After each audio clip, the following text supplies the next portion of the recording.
ঢাকার আকাশ আজ খুবই শান্ত। কোথাও কোনো যুদ্ধ নেই, কোনো সংকট নেই, সবকিছু ঠিকঠাক। কিন্তু শান্ত আকাশই সবচেয়ে বিপজ্জনক হতে পারে যদি সে দীর্ঘদিন নিঃশব্দ থাকে। হুমায়ূন আহমেদের কোনো উপন্যাসে যেমন হঠাৎ এক চরিত্র বলে ফেলে চুপ থাকা মানেই বিপদ, ঠিক তেমনই এই আকাশের চুপ থাকাটা আমাদের সবচেয়ে বড় অশনি সংকেত। কারণ আকাশ হচ্ছে স্বাধীনতার প্রথম সিঁড়ি। যে দেশ যতটা শক্তিশালী আকাশে, তাকে ততটাই ভয় পায় শত্রু। যুদ্ধের প্রথম আঘাত হানে আকাশে, আর শেষ প্রতিরোধটাও হয় সেখানেই। আকাশ নিয়ন্ত্রণ মানেই যুদ্ধের গতিপথ নিয়ন্ত্রণ।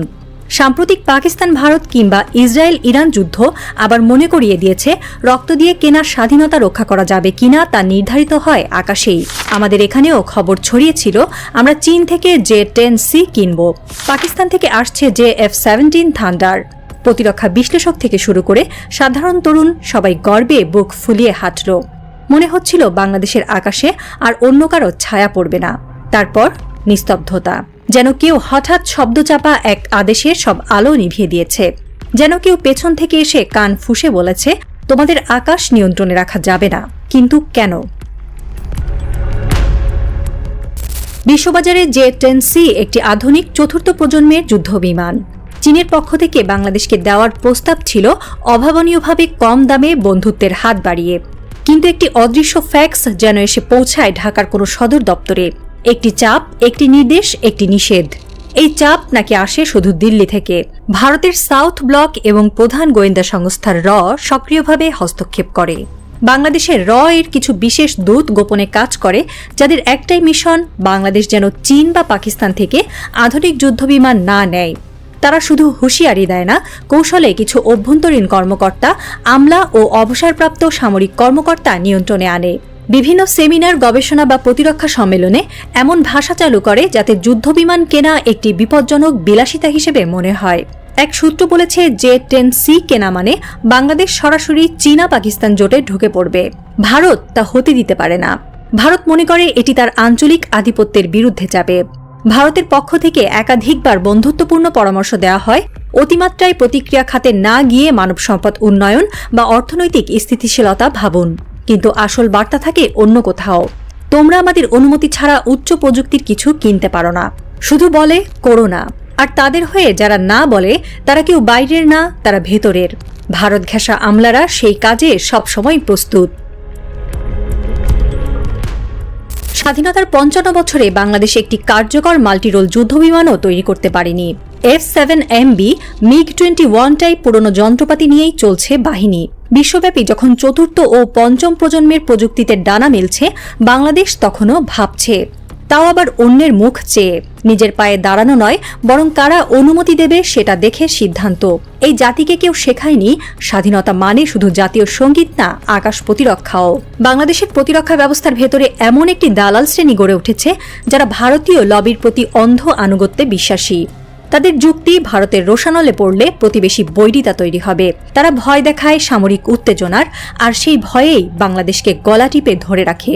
এরা বহু বছর ধরে প্রতিরক্ষা খাতে নিজেদের প্রভাব বিস্তার করেছে। যুদ্ধবিমান কেনার পরিকল্পনার সামনে এলে তারা লবিং শুরু করে, এই মুহূর্তে দরকার নেই, রক্ষণাবেক্ষণ ব্যয় অনেক বেশি। চীন পাকিস্তান মানে পশ্চিমা সহায়তা হারানোর ঝুঁকি, এই কথা বলে তারা পরিকল্পনা থামিয়ে দেয়।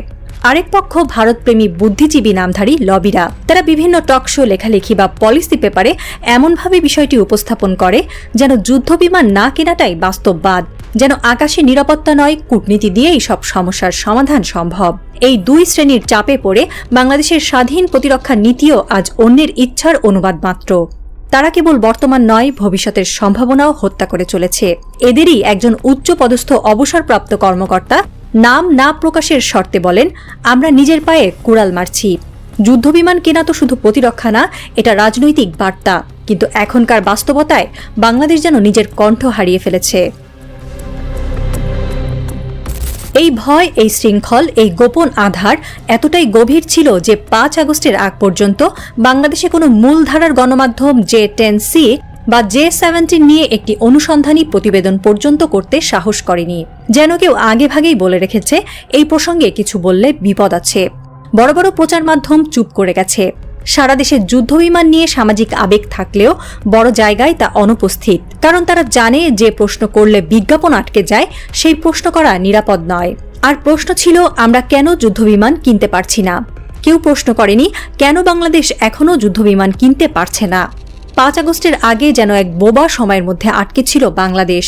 হাসিনা সরকার ব্যস্ত ছিল গুমে, প্রশাসন ব্যস্ত ছিল হরিলুটের শৃঙ্খলায়, আর মিডিয়াকে ব্যস্ত থাকতে বাধ্য করা হয়েছিল নায়ক নায়িকার গসিপ নিয়ে। রাষ্ট্রীয় নিরাপত্তার এই ছায়ায় যেটা হারিয়ে গিয়েছিল তা হলো স্বপ্ন, একটি জাতির আকাশ ছুঁতে যাওয়ার স্বপ্ন। যে দেশ রোহিঙ্গা ঠেকাতে পারে না, সীমান্তে কাঁটাতারে গলা কেটে মরে, সেই দেশের কি অধিকার আছে যুদ্ধবিমানের স্বপ্ন দেখার? নাকি স্বপ্ন দেখলেই কারো গলা টিপে ধরতে হয়? এই প্রশ্নটি সবচেয়ে ভয়ঙ্কর। কারা চায় না বাংলাদেশ আধুনিক বিমান প্রযুক্তি অর্জন করুক? কারা চায় না আমাদের আকাশ নিরাপদ থাকুক? বিশ্লেষকরা বলেন এই চাপ শুধু সামরিক নয়, কূটনৈতিক ও অর্থনৈতিকও। ভারত অনেক সময় প্রকল্প সহায়তা, ভিসা সহায়তা বা ট্রানজিট সুবিধার মতো বিষয়ে ইঙ্গিতপূর্ণ বক্তব্য দেয়, যেন বাংলাদেশকে মনে করিয়ে দেয় তোমরা যদি কথা না শোনো তার মূল্য দিতে হবে। আর সেই মূল্য চুপ থাকার, নিজেদের আকাশে না বলার, নিজেদের ভবিষ্যৎ নিয়ে না ভাবার। এইসব কিছুর পেছনে যারা কাজ করেন তাদের কেউ প্রকাশ্যে আসে না। তারা থেকে যায় ছায়ার অন্তরালে, কূটনৈতিক কক্ষে, ট্র্যাক টু মিটিংয়ে অথবা বিদেশি দূতাবাসের পার্টিতে। আমরা জানি না যে J-10C কেনা হবে কিনা।